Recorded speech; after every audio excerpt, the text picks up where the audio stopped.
Welcome to Satya news. Today breaking news. ప్రతిపక్ష పార్టీల నాయకుల తీరుపై విరుచుకుపడ్డ అధికార పార్టీ నేతలు. माननीय मुख्यमंत्री पंजाब राज श्री भगवंत सिंह मान जी,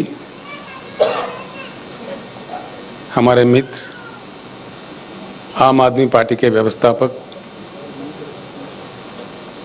माननीय मुख्यमंत्री दिल्ली श्री अरविंद केजरीवाल जी, दोनों राज्यों के तेलंगाना और पंजाब राज्यों के चीफ सेक्रेटरीज, तेलंगाना राज्य से मेरे साथ आए हुए मंत्रीगण, पार्लियामेंट के सदस्य, एमएलएस और अन्य साथी, सभा में उपस्थित किसान नेता हमारे मित्र राकेश टिकायत जी और पंजाब राज्य के भी जो किसान नेता है वो नेतागण, सभा में उपस्थित भाइयों और बहनों, सत श्री अकाल।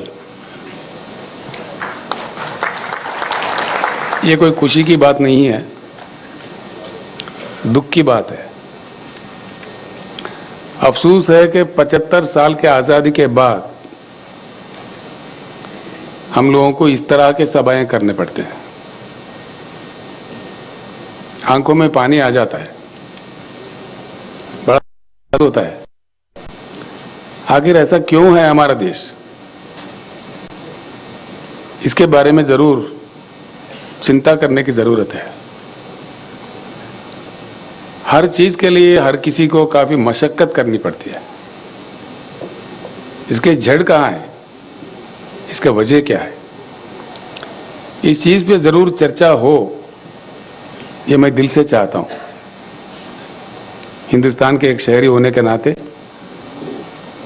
कईयों ऐसे समस्याएं हैं जिनके लिए लोगों को लड़ने पड़ते हैं, मरने पड़ते हैं, शहादत देनी पड़ती है। क्या मजबूरी है? हम ही नहीं, दुनिया में कई देश है, समस्याएं हर जगह होती है। ऐसा नहीं कि किसी समस्या किसी देश में नहीं है, लेकिन हमारे पास जिस प्रकार की समस्याएं हैं इस प्रकार के कहीं भी नहीं होते। फिर आप लोगों ने जो शहादत दी है, आपके परिजनों ने किसान आंदोलन चलाते हुए केंद्र सरकार को मजबूर करके अपने कानून वापस लेने तक जो लड़ाई जारी रखे, मैं उन तमाम किसान नेताओं को, किसान भाइयों को सर झुका के प्रणाम करता हूं। जो लोग शहीद हुए हम उनको वापस तो ला नहीं सकते, लेकिन जैसा माननीय केजरीवाल जी ने कहा, माननीय मान साहब ने कहा, हमदर्दी हम जरूर जुटा सकते हैं कि आप अकेले नहीं हैं, आपके साथ सारा देश है। हमदर्दी जताने वाला, फील करने वाले लोग हैं। पंजाब एक ऐसी महान राज्य है, महान धरती है, जहां से शहीद आजम भगत सिंह आजादी का जंग लड़े थे। पंजाब ने देश के लिए दो महत्वपूर्ण योगदान दे चुके हैं। एक आजादी के जंग में जिस प्रकार का कुर्बानियां पंजाब ने दी है, हिंदुस्तान का इतिहास कभी नहीं भूल सकता। और उसके बाद जैसा मान साहब अपने शब्दों में कह रहे थे,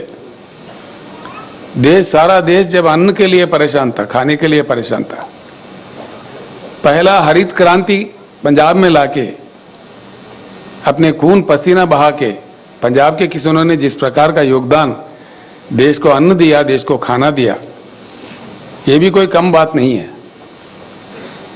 बहुत बड़ा योगदान है पंजाब का, ये कभी भूला नहीं जा सकता। हिंदुस्तान के इतिहास में स्वर्णाक्षर से लिखित रहेंगे।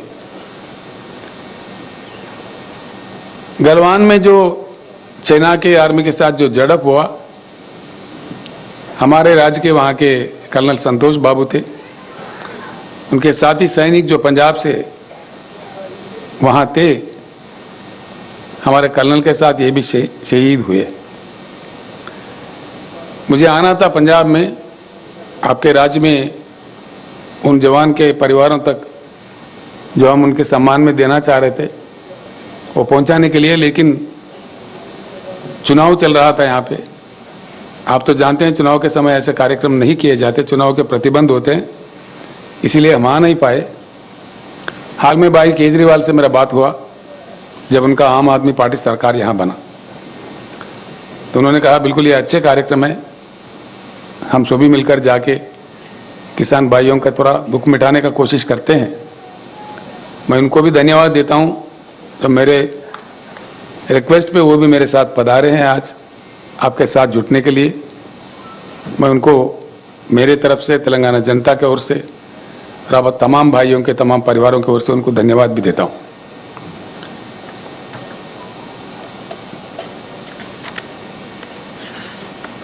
किसान भाइयों से, किसानों से मैं अनुरोध करता हूं, जैसा केजरीवाल जी ने कहा, हर राज्य में राज्यों के सरकार कुछ ना कुछ प्रयास कर रहे हैं, हम भी कर रहे हैं। हमारे पास तेलंगाना राज्य बनने से पहले हमारे किसानों का बहुत दुखद स्थिति थी। एक एक दिन 10-10, 12-12, 20-20 किसान आत्महत्या करते थे। बड़ी परेशानी थी, बिजली की किल्लत थी, बिजली पता नहीं कब आता कब जाता है, रात में दिया जाता, रात में जाओ मोटर लगाने तो सांप काटता, बड़ी परेशानी, कोई सुनने वाला नहीं था। अब तेलंगाना राज्य बनने के बाद भगवान की कृपा है, बिजली को हमने ठीक किया। पूरे राज्य में, पूरे वो चाहे उद्योग हो, कमर्शियल हो, डोमेस्टिक हो या सिंचाई के लिए किसानों को हो, 24 घंटा उच्च गुणवत्ता वाला पावर दिया जाता है और वो भी मुफ्त में दिया जाता है। ये बात मैं इसीलिए जिक्र कर रहा हूं, आज जो दिल्ली में हमारे सर पे बैठे हुए सरकार है, वो कह रहा है कि भाई मीटर लगा दो, मीटर लगा कर नापो, पैसे वसूल करो, उनको खून चूसो। हमने कह दिया, हमारे असेंबली से कह दिया कि हमारे जान भी जाए लेकिन मीटर नहीं लगाएंगे, आप जो मर्जी कर ले। यानी कि किसी राज्य अगर देना भी चाहता है, अब जैसा कि मान साहब मूंग खरीदने का एमएसपी देके ऐलान किया, वो भी उनको पसंद नहीं है। किसी भी राज्य में किसी मुख्यमंत्री, वहां के प्रशासन कुछ किसानों की भलाई के लिए काम करता है, वो उनको पसंदीदा नहीं है और दबाव डालते हैं। बड़े अजीब अजीब चीजें मिलते हैं। आप लोगों ने आंदोलन किया, आप बखूब जानते हैं कि क्या क्या, कि किस प्रकार का उन्होंने आरोप लगाया। आंदोलन के साथ खालिस्तानी कहा, देशद्रोही कहा, पता नहीं क्या क्या कहा, हम सुन रहे थे। तो मेरा एक ही प्रार्थना होगा किसान नेताओं से, इस आंदोलन को हम जरूर जारी रखें। आपके आंदोलन जो चलना चाहिए सिर्फ पंजाब, हरियाणा, उत्तर प्रदेश या दिल्ली, इन राज्यों से नहीं, सारे हिंदुस्तान से चलना चाहिए।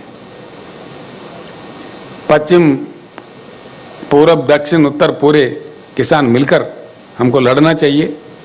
हमारे हक है, हम देश दुनिया को खाना देते हैं, उगाते हैं, हमारे खून पसीना बहाते हैं हमारे खेतों में, तो हमारे साथ न्याय होना चाहिए, इंसाफ होना चाहिए। इस प्रकार का दुखद परिस्थिति, इस प्रकार का आंदोलन करने का स्थिति उड़ जाना चाहिए। इसका एक ही रास्ता है, अगर हम किसान चाहते हैं तो सत्ता पलट सकता है, कोई बड़ी बात नहीं है। सत्ता कहां से आता है, किसी को भी पावर कहां से आता है, हमारे हाथों से आता है। आंदोलन जब तक जारी रखे कि किसान के उगाई फसल को सही दाम मिले, अच्छे दाम मिले, उसका संविधानिक रक्षा मिले, कॉन्स्टिट्यूशनल गारंटी मिले, जो पार्टी ऐसे कहेगी आगे चल के अगले चुनाव में, उसी को हम साथ दें। ये आवाज, इस प्रकार का ऐक्यता सारे हिंदुस्तान में अगर हमारे किसान नेता ला पाएंगे, ये जरूर संभव होगा। जैसा हम किसान प्रेमी सरकार जहां जहां भी है हिंदुस्तान में, कई सरकारें हैं राज्य प्रशासन चलाने वाले, वो सारे भी एकजुट हो जाएंगे। आपके जो आंदोलन चलेगा हम भी साथ रहेंगे। केजरीवाल जी खुशकिस्मत थे, उनके बॉर्डर पे हो रहे थे, उन्होंने खिदमत किया, आंदोलन का काफी सेवा किया, किसानों को बचाने का भी प्रयास किया।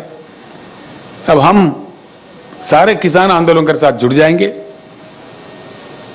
और जब तक लड़ेंगे तब तक हमारे पूरी मांगे केंद्र सरकार नहीं मान जाए तो इस प्रकार का आंदोलन को जरूर समर्थन, पूर्ण समर्थन हम देते रहेंगे। आप लोग आगे बढ़िए, इतना मैं किसान नेताओं से प्रार्थना करता हूं। भाइयों, हम जिन लोगों ने जान गंवाई है उनको वापस तो ला के नहीं दे सकते आपको, बस आपके साथ हमदर्दी जता के कुछ अच्छे शब्द बोलने के लिए, आपके थोड़ा मन शांति करने के लिए आए हैं। सच्चे दिल से भगवान से प्रार्थना करते हैं, जिन्होंने आपके पास आपने ले लिया है उनकी आत्मा को जरूर शांति दे, आपके चरणों में अच्छे स्थान दे। और परिवारों से भी हम प्रार्थना करते हैं जो आत्मशक्ति दे इस दुख को सहने का भगवान आपको सौंपे। इतना कहते हुए मैं अपना शब्द समाप्त करता हूं। धन्यवाद।